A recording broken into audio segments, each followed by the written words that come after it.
Hi everyone. So today we have assembled a set of 10 questions which are very straightforward, and we understand that sometimes while focusing on more advanced topics we may overlook the fundamentals. These questions can serve as valuable resources, especially if you're gearing up for the ICR NET exam. So starting with the first question, the peptide bond formation between amino acid involves which of the following functional group? Carboxyl and amino, hydroxyl and carboxyl, aldehyde and keto, amino and hydroxide. So the peptide bond is formed when the carboxyl group of one amino acid reacts with the amino group of another, releasing water. So the correct answer for this question is A, carboxyl and amino. So the next question is which of the following sugars forms the backbone of DNA? A. Ribose, B. Deoxyribose, C. Glucose, D. Galactose. In DNA, the sugar component is deoxyribose, which is a ribose sugar with one oxygen atom removed, hence the deoxy prefix is used. This missing oxygen atom makes deoxyribose more stable than ribose.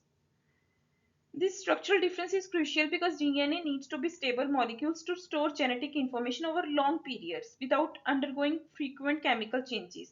The absence of one oxygen atom in deoxyribose contribute to the greater stability of DNA as compared to RNA, which is essential for the genetic integrity of the organism.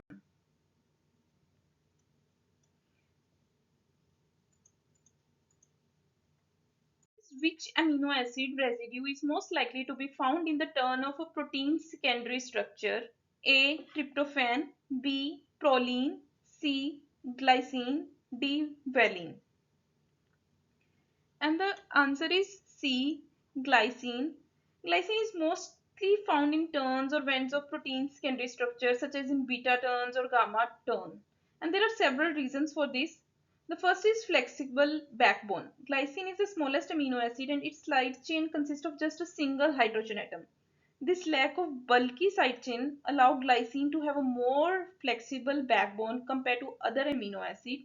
This flexibility is advantageous in regions of the protein that require bending or turning.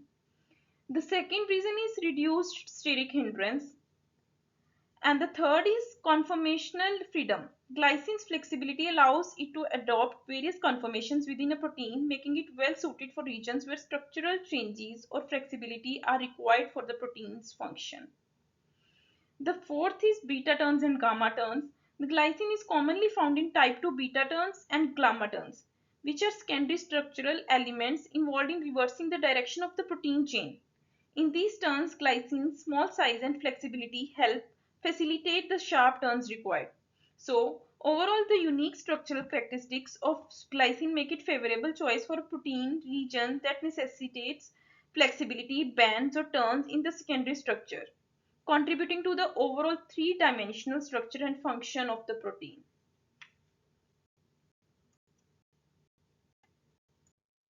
The starch is composed of glucose molecules linked together by a glycosidic bond. The glycosidic bond is a covalent bond that forms between the carbon atom of adjacent glucose molecules when they combine to create a starch.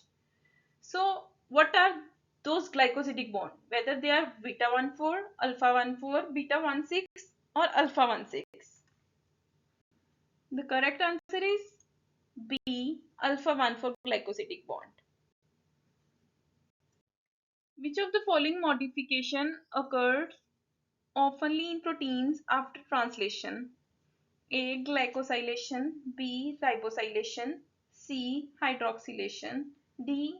A and C. The answer is A and C. Glycosylation and hydroxylation are the two modifications that often occurs in proteins after translation. Which of the following vitamins is synthesized from the amino acid tryptophan? Vitamin A, D, E or niacin? The correct answer is D, niacin. Vitamin A is primarily beta carotene, a type of carotenoid found in certain plant-based foods. Beta carotene is converted into active vitamin A in the body. Vitamin A is also called retinol. And vitamin D, the precursor for vitamin D is 7-dehydrocholesterol, which is a compound found in the skin.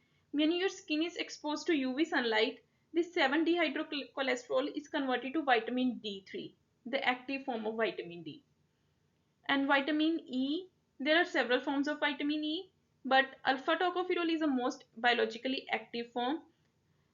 And D-niacin, which is also known as vitamin B3, the body can synthesize niacin from the amino acid tryptophan, which is found in various protein containing food.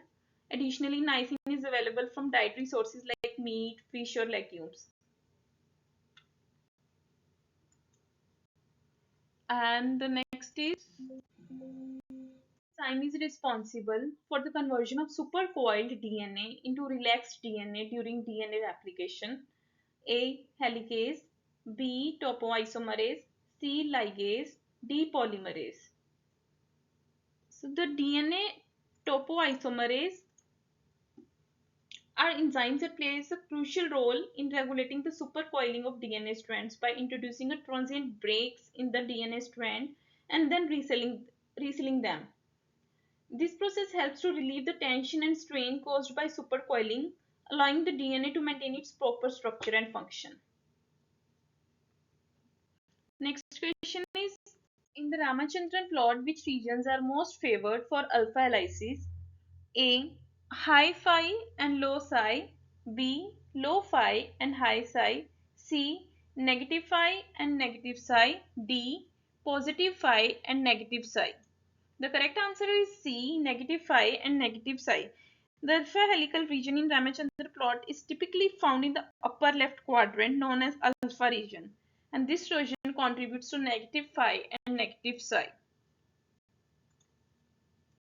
Very simple and important question. Which of the following amino acid is considered a limiting amino acid in cereals but is abundant in pulses?